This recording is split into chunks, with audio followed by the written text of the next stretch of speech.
Hello and welcome to another video recap for the E-mini S&P 500 for a daytradersjourney.com. Today is January 27th, 2016. Today was FOMC day, so there was a big, Fed announcement about interest rates either staying the same or going up or down today. So we knew around 11 a.m. Pacific or 2 p.m. Eastern that the market's going to be kind of crazy, especially 10, 20 minutes before and after that. So I try to stay away from that time frame. But uh, in the morning we had about 4 setups, and today was a really up and down day. The market went up, down. Didn't really have a consistency one way or the other. So it was a tough day for trading for me, testing out this new strategy, this updated strategy for 2016. As we know, this is a 6 range bar chart, so each candle here is 6 ticks tall for the mini S&P. And what kept me in the positive today is that money management. Without my tight money management stops, as well as my 4-to-1 reward to risk ratio on a full target trade, is what I think is a big major part of any trading plan, and helps me stay consistent with this updated strategy with the money management strategy that I have attached to it. So anyway, we started off today going sideways. You can see here the first inclination was bullish because we broke above the opening range here, the first 6 minutes of price action. And then also we're above the net. The net is the 3 black lines, 3 moving average lines of the 34 EMA. And let me strand this out for you here. We can see here this red circle is the first setup, and this green arrow is the bar, shows the actual bar I actually entered it on, and it was a bullish trade. So green arrows are for bullish trades, long trades. So this red circle means that the trade didn't work out. The setup failed. So what happened here is we have price above the opening range, we have price above the net, which are these 3 black lines, we have price above, bouncing off of the first standard deviation of the VWAP, which is this white dashed dot line, and the VWAP is down here in green, lime green itself, when price is above it. So we're above the opening range, we're above the net, and we're above this purple solid line is the 50% retracement, or 50% level of the high and low of the trading session, including overnight trading. So anyway, so we're bullish here. I look for a bullish trade. I saw this set up, 2 green bars bouncing off of the white line, which is the standard deviation, the first standard deviation of the VWAP. So once I saw this, I waited for a pullback to make sure my stop wasn't more than 2 points, and I placed my stop basically right around here, around 89.50s. That's where I wanted my stop to be. So 2 points above that would be 91.50s.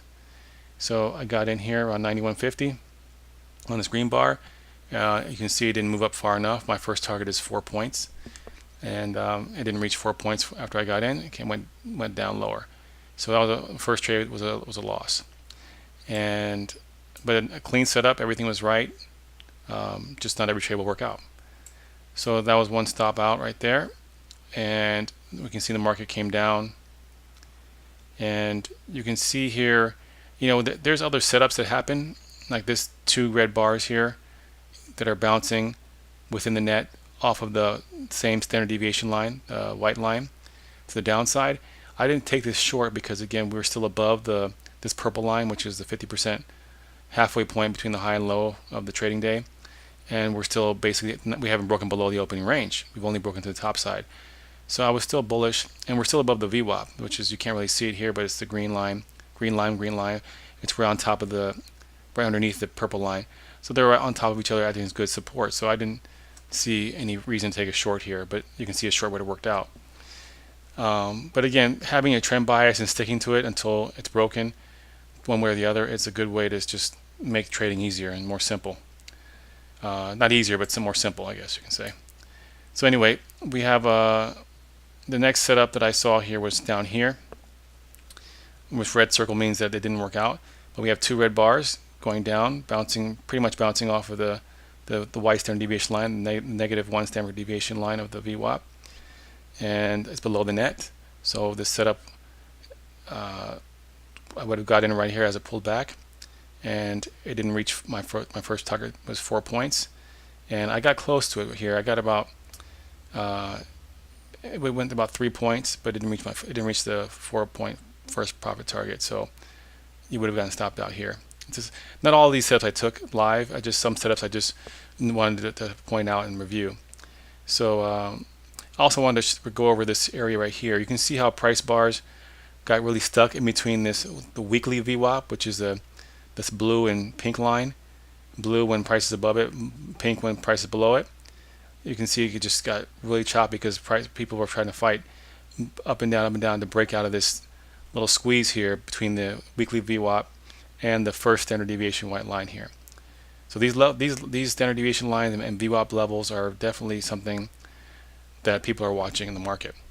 So anyway, so we had 2 losing trades in the morning, one here. It's two losing setups. I only took one, but this was also a valid setup that could have been taken short. We're below the VWAP here, below the opening range, below the midline. The midline is the purple line. So we keep going, keep watching. The next setup would have been right here, and it's red as well because that would have been a stop out, because here you see the 2 red bars bouncing off. Let me move this here so you can see a little bit clearer. These two red bars. Sorry about that. 2 red candles bouncing off of the resistance of the VWAP, which is this red line here. Right. And it's below, the second bar is below the net, so we were within the net, but then we peaked out. We're below the opening range, so I'm bearish here, looking for shorts. So I saw this setup happen, waited for a pullback. You would have gotten in around here, and you would have been stopped out. That's a valid setup there, so that wouldn't have worked. So if I took all these trades, you would have had 3 losing trades in the morning. The 4th trade here was a winner. You can see it's blue, so it was a winning trade. How this one set up is this one set up right after the losing trade. So right after you got in this losing trade and you got stopped out, you got to keep going and follow your system, follow your rules. And you would see here that these 2 bars right here and here, these 2 green bars are bouncing off of this VWAP line, the main VWAP line, see? And it broke above the midline. So I'm above the VWAP, above the midline, which is the purple line, even though I'm below the opening range still, but 2 out of 3. I'm bullish because I'm above the VWAP and I'm above the midline. So when the price pulled back, I said, you know what, I'm going to use this area down here as my stop to be very conservative. So let me just put the circle back on here. I'm sorry, it's over here. So once I saw this setup here, I waited for a pullback using this bottom area as my stop, which was 84, right, in 1884. So I'm looking for 1886 to get in. 1886 was hit down here, and you can see the net held here. Price did not break below the net once it broke above it, so the bullish sentiment was still staying strong, and finally it went up. And this would have been a full profit. It's 4 to 1. I risk 1 to make 4, and so this winning trade here would have made up for the past 3 losing trades. 1, 2, 3 losing, 1 winner. Still profitable for the day because I'm going 4 to 1. So then that's the big key here, is to stick with the system. Not every trade is going to work out, but as long as the system is duplicatable and simple to see, and the rules are solid, with good money management, you can still make money even though you had 3 losing trades and only 1 winning trade. So after that was FOMC later on 11 a.m. But I want to go over. I just stopped trading after this because I didn't want to watch the FOMC. I don't like that kind of volatility. So after these many trades, 4 trades already in one contract, and I mean in one E-mini S&P was enough for the day. But hopefully you can see the clarity in the system here about when you take longs and shorts. The trend bias again is very key. And if you have any questions or comments, please leave them below. Hopefully this helps. Thank you for watching.